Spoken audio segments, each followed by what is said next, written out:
The received wisdom is that politics is hard. But if you're Zach Polanski, you'd be forgiven for thinking the opposite. Gifted with natural charm, charisma, and with his former career as an actor preparing him with all the soft skills necessary, it's easy to see how he'd take to politics like a duck to water. It's been 10 months since he was elected leader of the Green Party in a landslide victory, and he's had quite the meteoric rise since then.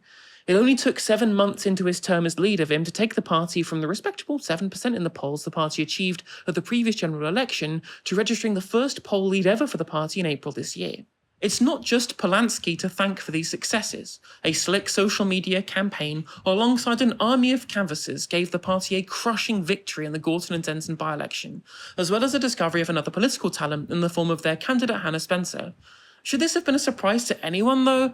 The fertile ground for a party of the populist left was made ready and available for Polanski and co to move into when former Labour leader Keir Starmer purged anyone to the left of Gerhard Schroeder from the Labour Party, and then he also dragged his party firmly to the right on a number of issues. There was a wellspring of post-Corbyn socialist sentiment available for the Greens to tap into, especially among the youth, amongst whom, at time of recording, the Greens still poll in first with, and they had been gifted to them willingly by the Starmer regime. Remember this? If you don't like that, if you don't like the changes that we've made, I say the door is open and you can leave. And on the subject of Starmer, not only were the Greens gifted a nascent supporter base, they were also gifted possibly the worst political operator possible as an opponent. Endless policy gaffes and manifesto breaches, coupled with hilariously bad political antennae that made him the most hated Prime Minister since records began, Starmer raised the profile of all of his political opponents merely by proxy, especially at a time of deteriorated living standards and a broken economic system that's creaking at the seams. Let's be frank, the Green Party have been playing politics on his mode for quite a while now. Not only was there a confluence of favourable conditions for them to cannibalise the voter base of the Labour Party, their previous status as a minor party shielded them from a great deal of media scrutiny that would stymie the successes of a mainstream party. Polanski and co have been able to bypass the mainstream media and talk directly to voters via social media, of which Fleet Street have been very slow to catch up with. Another arena where Zach Polanski's charisma has been a real boon to the party. All of this culminated in record gains for the Green Party at May's local elections and the eventual toppling of Keir Starmer as Prime Minister. And now the real politics begins. Gone are the days of easily dunking on an adenoidal PM proclaiming his father was a drill bit. The government has finally put an actual human in charge of the country with functioning emotions, heaven forfend. The rhetoric and policy have also shifted too. It's clear Burnham's team have recognised Labour's polling bleed to their left and have parked their tanks on Polanski's lawn. Remember the Green slogan of making hope normal again? Well, Andy Burnham is bringing back hope. He even borrowed lines from Hannah Spencer's victory speech in Gorton and Denton around the struggles of not being able to afford simple luxuries during the cost of living crisis. Burnham's first week policy blitz has catapulted his favourability ratings higher than any leader in years. Plus 19 is practically unheard of in this era of fractured politics. Whether it's a honeymoon period or not, it's clear that a renewed focus on the cost of living has immediately curried favour with voters. Direct relief for small businesses and the economically precarious are the kind of policies that are Polanski's bread and butter, and given the precipitous drop in Labour support among these demographics previously, the Greens will need to up their game to keep them on side now that Labour has somewhat reverted to type on economic policy. Being combative rather than collaborative on policies that are shared between the two leaders is unlikely to prove popular given the public appetite for politicians working together on shared goals. Voters tend to give new PMs the benefit of the doubt, and coming out swinging immediately could look unfair potentially in the eyes of the electorate. If the Greens want to bring him back down to earth, they'll need to force him onto ground he's significantly less comfortable on, such as climate change, civil liberties and foreign policy, where the Greens hold something closer to median opinion on than the government. It's clear that the Greens aren't used to having to respond to narrative setting elsewhere. It was extremely easy to be the aggressor against Keir Starmer, who spent 6 years letting everyone else dictate the terms of the debate. But Burnham's more effective use of social media and direct focus on the quick wins for people's pockets may prove a more difficult beast to slay, especially after he ditched some of the predecessor's more unpopular policies, such as digital ID and jury reforms. And it's not just the opposing parties that are setting the terms of the debate either. Now the Greens have been established as a serious electoral force, they're being subject to significantly more scrutiny than they were a couple of years ago. Whilst some of these things will be easier to rise above, such as ridiculous resurrection of Polanski's decades-old career as a hypnotherapist, others have caught the public's attention more vividly, such as the media storm around Polanski's retweeted criticism of the officer who apprehended the Golders Green suspect. More recently, he's got himself in hot water yet again, after carelessly accepting a collaboration request on an Instagram carousel in which a photo of a man wearing a t-shirt with a picture of a guillotine and what appeared to be a veiled reference to Nigel Farage in it, just days after another Reform politician was murdered in her home as well. The legacy media had a field day on the subject, leading to pretty surreal moments like this one on Newsnight, where Nicholas Watt started live reporting angry texts from Reform Party. Have got reaction from Reform UK to your interview with Zach Polansky, and a senior Reform UK source has said to me, it's truly astonishing and quite frankly sickening that Zach Polansky won't apologise for inciting murder. He admits it was wrong. He admits it's dangerous, but he still refuses to apologise. Mr. Polansky, this Reform UK source says to me, is not fit to lead a national political party. Now, regardless of whether Green Party supporters view the criticism as legitimate or not, it's a distraction from policy and the hard work of Green representatives to have to constantly firefight concocted media drama around tweets. And there has to be an acknowledgement by the party that serious polling figures require a serious approach to politics. Disgruntled party members have apparently briefed journalists that they think Zach Polansky is, quote, terminally online and needs to hand over the keys to his social media accounts. His excessive use of social media hasn't gone unnoticed by journalists either. Zach Polansky is a terminally online political figure. And that has been an asset.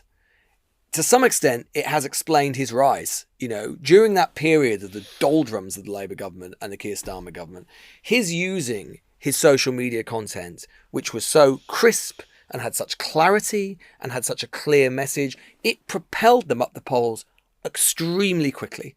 And it managed to appeal to a disaffected left populist vote in the country that basically hadn't been spoken for and to since the days of Jeremy Corbyn. But you can have too much of a good thing. And you can see in terms of Polansky, I mean, to be perfectly honest, I sort of notice myself sometimes when I'm tweeting or putting something out, one of the first people who often likes it or sometimes retweets it is Zach Polansky, and that happens once and you think, oh, that's quite nice, he's paying attention to what you're saying. But when it happens the sort of second, third, fifth, 10th, 100th time, you're like, mate, have you not got anything better to be doing than retweeting my stuff? Don't get me wrong, it's excellent, but you know what I mean. Now, I will be the first to say, briefing to journalists about your misgivings for your own party is the opposite of serious politics. Anyone who's been involved with the Labour Party will tell you that.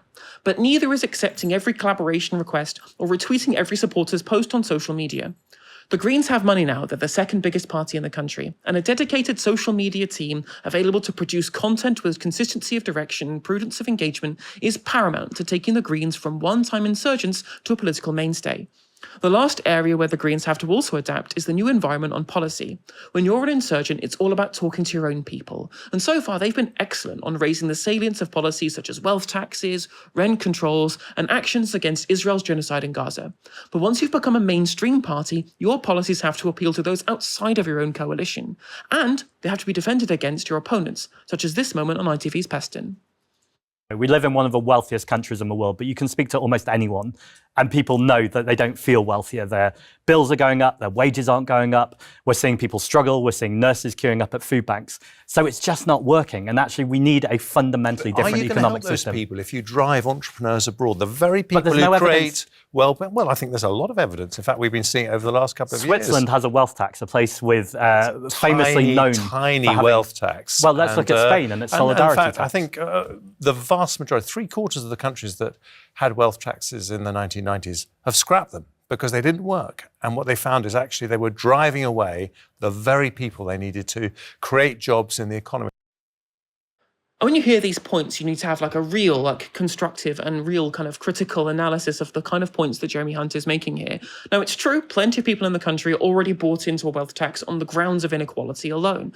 But when you hear points such as stymie economic growth and investment, those things need to be counted for in their own terms. luckily, we have the data to understand this. You look at Norway's tax, in which they increased the rate just recently, and only 2% of millionaire wealth left the country, and still led to an increase in revenue and an increase in equality within the country. That's been a continual policy in Norway, and it's not been scrapped necessarily because they didn't work, quote unquote, as Jeremy Hunt said, but lots of ones have been scrapped elsewhere purely on political reasons, rather than necessarily because it's economically unproductive. And in Norway, people who invest in productive businesses, the people who Jeremy Hunt regards as wealth creators, something I would also dispute, probably a subject for another time, but those business investments aren't even regulated by this wealth tax. It is for people who are landlords. It's people who own massive collections of classic cars or people who have massive share portfolios. Those are the people who are heavily targeted by Norway's wealth tax. It's continually existed. They've raised the rate just recently, and it's still generating revenue for the state of Norway. And you need to have points like this memorized so that you can retort in the best way possible when people try and take down your policies. Now, there was also this very excruciating moment on the Makerfield by-election debate on Question Time too. Well done. But one thing I do want to say is that the idea of blaming our housing crisis on immigration is absolutely wild to me, actually. Robert, like, that says more about you because we've got an extra 10, 20 million people come in the country. Do you think that if... Do you think that do you if not we... think an extra 10 million people is going to have an effect on housing? Do you think that UK? if we lock down our borders, we're going to solve the housing crisis? Well, is that going to solve it? The thing is, the more people you have in a country, the more houses you're going to need. I know it might sound... He's really good at explaining things like this, isn't he? I'll make sure. Yeah. Using immigration on the issue of housing, I think is absolutely Are you saying it has no impact on housing? I think Andy wanted to come in. Do you want to just answer that question, Rob? Do you think it has no Does impact on immigration have an effect on housing? Whoever lives in this country has an impact on housing, of course. And again, this has been a continual point made by the right, and you have to have a proper riposte. You need to understand where these points are coming from. Has immigration led to an increase in house prices?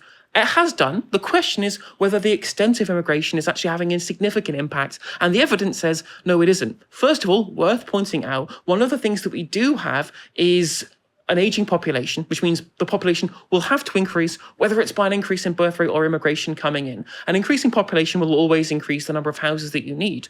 Have we built enough houses? Well, broadly, we've been underbuilding houses for a very long time.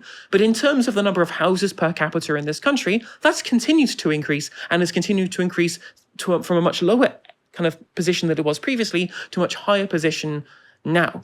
When you look at the actual impacts in terms of how immigration affects house prices, like only 6% of the house prices we've seen increase over the last 30 years, studies have shown is going to be down to migration.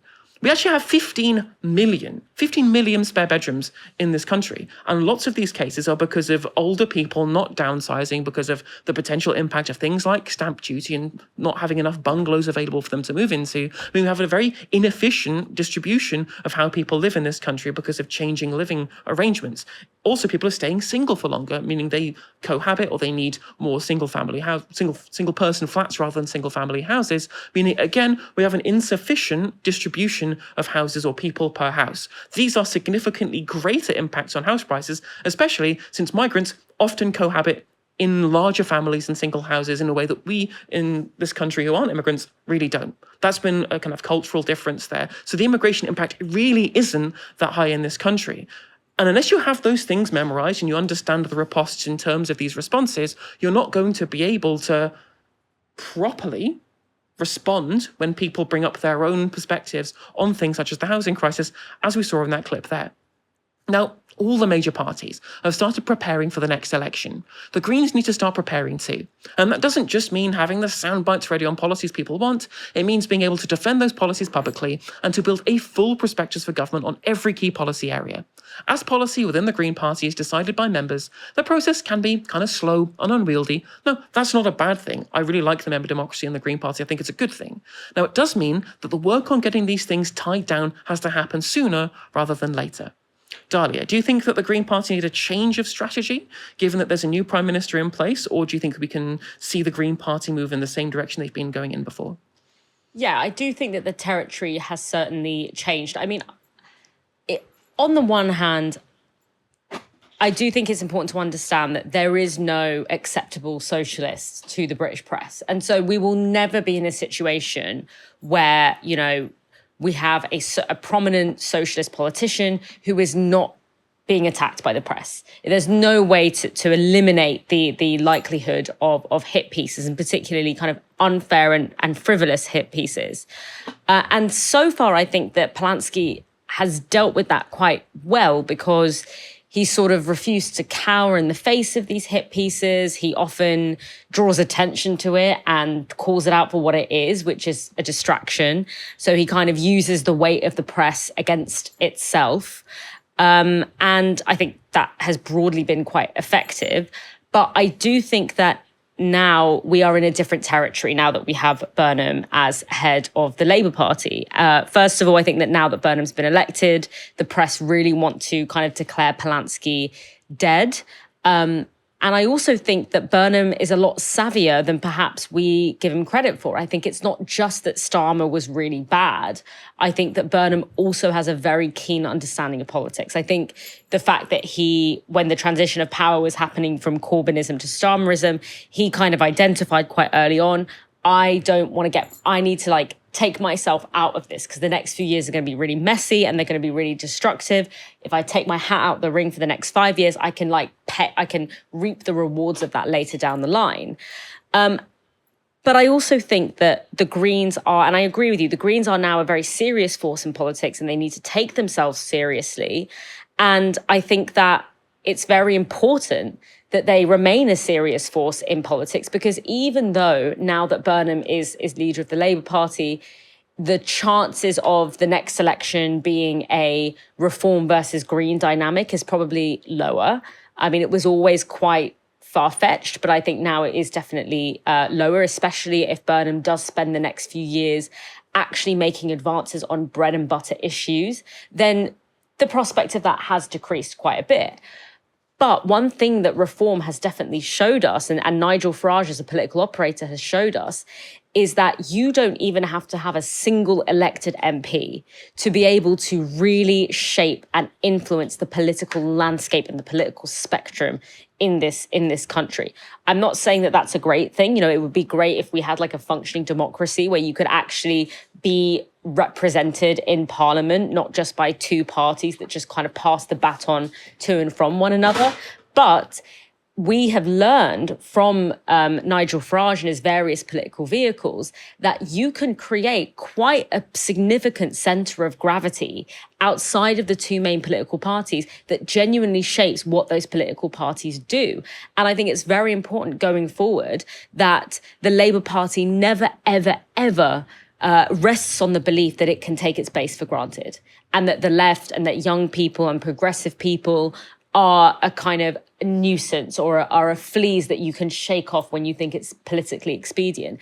And a strong Green Party, a viable Green Party, a Green Party that takes itself seriously, that has a serious electoral and comm strategy, is absolutely essential. So what I'm trying to say is that even if the Greens' electoral prospects don't look as good under a Burnham leadership than perhaps they did under a Starmer leadership, there is still a vital role for the Greens to play in our political system. And because I'm not someone who is first and foremost committed to any political party, I'm committed to getting the best political programme, the most just political programme for Britain and also for all the people in the world who are impacted by what Britain does. And from that perspective, a healthy and strong and savvy Green Party can actually get a lot done, even if they might not be as close to an electoral victory as they were under Starmer, because Starmer made it so easy. I mean, we literally left the European Union because the Conservative Party was scared of losing votes to UKIP, which happened. You got 12% of the vote in 2015, I think UKIP did. Yeah. That's a significant chunk of the Conservative vote share they were scared of, as well as internal party politics. And that's how we got one of the biggest constitutional changes in this country in decades and decades and decades, right? You can have plenty of effect on politics from outside the system, where I think you're absolutely right. And I think the press kind of haven't talked about the fact that Keir Starmer is no longer Prime Minister because of Zach Polanski. Exactly. Right? This is a really important point that never gets mentioned at all. There's a huge omerta on it, which is that, as has been pointed out by John Curtis, it seems the only person on the BBC who's pointed this out, which was that the biggest kind of vote migration between 2024 and 2026 local elections was Labour to Green. That was the biggest migration. That caused Labour to lose seats in London and inner cities, but it also caused them to lose seats elsewhere due to a split vote, allowing Reform or the Tories to come up through the middle. This is the biggest migration of voters, and without Zach Polansky having some way of being able to criticise Keir Starmer, bring those voters over. Remember, like, the young person's vote, I think in terms of vote share was like between 40 and 47% for Labour at the last election. It's now sub 20. If you look at, or at least under Keir Starmer, it was sub 20 when you looked at the crosstabs on a lot of the polling companies, showing really like the absolute cratering of their support amongst young people was very, very real. And this is why Keir Starmer was forced to step down. They lost the local elections. He was forced out. This does not happen without there being an insurgent force finding some home for the people who've been disabused by Starmerism. And it's not only that Keir Starmer was forced to step down, it was that his replacement was to the left of him. Because there's another world in which Keir Starmer could have been forced to step down, and parachuted in his place would have been Wes Streeting. That actually looked very likely at one point. But it was specifically the fact that he was swapped out with Andy Burnham, who is to the left of Starmer, that shows you the impact that you can have. And that's why I think we shouldn't get too preoccupied with, oh, well, is it likely that the Greens are going to win the next election? Or is it like that? That's not the point. The point is that we need to have a really strong gravitational pull outside of the Labour Party that makes the Labour Party scared of losing the left. Because it has always rested on its laurels that they have nowhere else to go. There's always been this thing of like, the left aren't going anywhere, they have nowhere else to go, so we basically don't have to give them any concessions. And that has changed. And that is really, really powerful and really important. And I have to agree with you as well, Helena, that like, as much as perhaps, being terminally online might be a problem, I think this briefing from within the party to the press has, if any of you are listening, has got to stop. And we've already seen how damaging this was for the Labour Party. Like, so much stuff that just come out of, McSweeney Towers, presumably, or whatever it is. I mean, to the point where Sue Gray had to tell people in the actual kind of, in number 10, you have to stop briefing. It looks terrible. It's and toxic, all it does is... It makes you look unserious. And it takes the potential of political power that you can have out. Because it's not like, because the reason that people brief is because they want to weaken, there's a factional war within a party and they're like, I'm going to brief to the press so I can like weaken my factional opponent. In reality, it makes the whole thing look like a joke. So it actually doesn't have the intent, the concept, the impact that you think it's going to have. Like how many Labour right MPs lost their seats in 2019 because people from their same faction were briefing stupid shit to the press to try and make sure that Jeremy Corbyn lost the election. And especially when you're talking about the Green Party, which is only really just arriving to mainstream politics. Like, you have to convince the public that you are a serious party that can be a mainstream player. And you don't do that by looking like a divided clown show. 100%. Yeah, there needs to be a actual kind of unity of purpose. And I get, in this case, I think it was probably something quite small. Like, lots of people understood that I think that maybe the social media stuff did go too far, right? Yeah. But this is, a barometer for where this could go in the future. And absolutely right. Even at the first point of call, when we see these briefings start to happen, like, the people who are involved, they just have to stop and learn the press are the enemy. If you're a political party, it doesn't matter what political party you're from, unless you're potentially the Conservative Party, right? Especially if you're a Socialist Party or even an ecological party, given how much money from the petrochemical industry sloshes around the media these days, right? The press are the enemy, and you have to treat them like them. Even if it's someone who presumably might be somewhat aligned to you, maybe even like The Guardian, there are still people there who want to take you down for their perceived political interest, or indeed for viral interest. For a good story. For a good story, for good copy. That's more important than the political ends and means of what happens to the country overall, because that is not the concern of the media in this country, at least not the mainstream or legacy media.